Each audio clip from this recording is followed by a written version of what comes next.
اپنے چہرے پہ عیاں کیے وہ عوام کے دلوں پر ثبت ہو کر رہ گئے۔ یہ الگ بات ہے کہ بروا کا منتخب کردہ دیوداس سہگل اس زمانے میں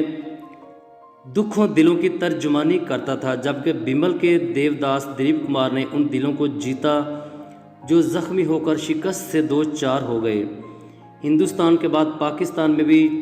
چندر چیٹرجی کے کردار کو عملی جامہ پہنایا گیا تو ہدایت کار خواجہ سرفراز نے دیوداس کے کردار کے لیے فلم انڈسٹری پر نگاہ ڈالی تو انہیں اس وقت کے سپر سٹار حبیب کے علاوہ اور کوئی دوسرا ہیرو نظر نہیں آیا جو دیوداس کا کردار ادا کر سکتا تھا، کیونکہ حبیب شرابی کا کردار بہت اچھی طرح ادا کرتا تھا، لہٰذا دیوداس کا مشکل ترین رول بلا جھجک حبیب کے حوالے کیا گیا۔ یہ رول حبیب کے لیے کسی چیلنج سے کم نہ تھا، کیونکہ یہی رول اس سے پہلے ٹریجڈی کنگ دلیپ کمار اور اے کے سہگل بھی ادا کر چکے تھے۔ حبیب جو مذکورہ دونوں فنکاروں سے مختلف اور جدا گانا تھا، اس کے چہرے پر دیوداس کا کرب صاف جھلکتا نظر آیا۔ اسی طرح دیوداس کے دوسرے مرکزی کردار کے لیے پارو کے رول کے لیے شمیم آرا اور چندر مکھی کے لیے نیر سلطانہ کا انتخاب کیا گیا۔ پاکستانی فلم دیوداس بزنس کے لحاظ سے قابل ذکر نہ صحیح، لیکن فنی نقطہ نگاہ سے دیکھا جائے تو یہ ایک بہترین فلم تھی۔ ویسے بھی پاکستان میں جب بھی کوئی آرٹ مووی یا حقیقت سے قریب تر فلم عوام کے لیے بنائی گئی تو کبھی اس کے بہترین نتائج سامنے نہیں آئے، اور پاکستان میں یہی حال دیوداس کا ہوا۔ مذکورہ فلم کی سب سے اہم بات جس بنا پر فلم کو شہرت اور مقبولیت حاصل ہوئی وہ تھی دیوداس کے روپ میں حبیب کی زندہ جاوید پرفارمنس۔ حبیب نے دیوداس کا رول اس جاندار اور حقیقت سے قریب تر ادا کیا کہ فلم بین اش اش کر اٹھے۔ فلمی نقادوں کو بھی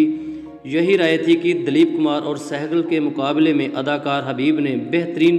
اداکاری کا مظاہرہ کیا۔ جدید دور میں بروا کی پیروی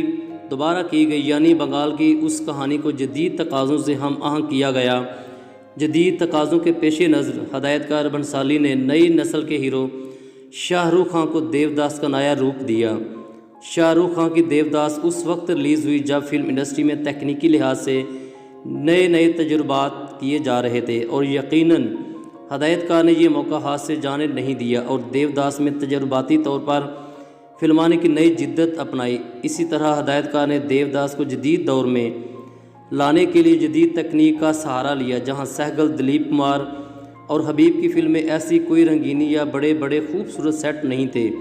وہاں شاہ رخ خان کی فلم دیوداس میں صرف ایک حویلی کا سیٹ 5 کروڑ روپے کی کثیر لاگت سے تیار کیا گیا۔ اگرچہ اس رنگین دور کی فلم دیوداس نے ایک اچھا بزنس کیا، لیکن فنی لحاظ سے یہ سہگل، دلیپ کمار اور حبیب کی فلم سے کم تر درجے کی فلم کہی جا سکتی ہے۔ کردار نگاری کا جائزہ لیتے ہیں تو ہمیں شاہ رخ خان بھی اصل دیوداس سے بہت پیچھے نظر آتا ہے۔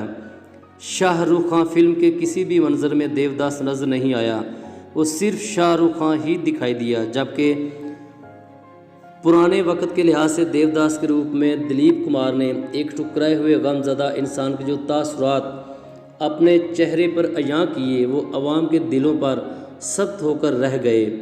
اس کے علاوہ اس فلم کا ایک گانا جسے تو قبول کر لے وہ دل کہاں سے لاؤں، اس گانے نے گلی گلی دھوم مچا دی۔ لتا منگیشکر کا گایا ہوا یہ نغمہ وجنتی مالا پر فلم بند ہوا، جو فلم کی جان ثابت ہوا۔ نئے زمانے کی فلم دیوداس میں پارو کے روپ میں ایشوریا رائے نے عوام کو اپنا گرویدہ بنایا، جبکہ چندر مکھی کا کردار ادا کرنے والی مادھوری بھی فلم بینوں کو پسند آئی۔ ہندوستان کے ان تینوں فلموں کے مقابلے میں فلمی پاکستانی فلم دیوداس کا وہ منظر جہاں حبیب پارو کے غم میں نڈھال بیل گاڑی میں بیٹھا ہوا کھانسی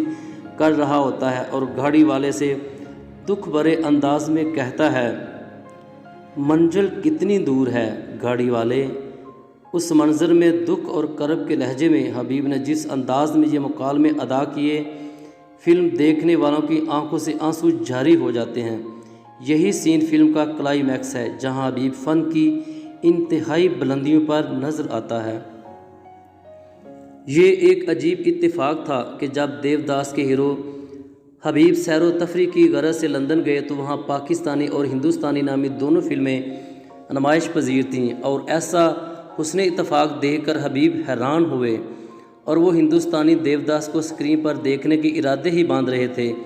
کہ ہندوستانی دیوداس بذات خود اور بنفس نفیس اس کے سامنے کھڑے تھے اور تمام ترجیحات کے عین الٹ ان کی تعریف بھی کر رہے تھے۔ متعلقہ اور مطلوبہ فلم کے اصل ہیرو بذات خود پاکستانی دیوداس کو تلاش کرتے کرتے ان الفاظ کے ساتھ عین ان کے روبرو سامنے آن کھڑے ہوئے اور کہا،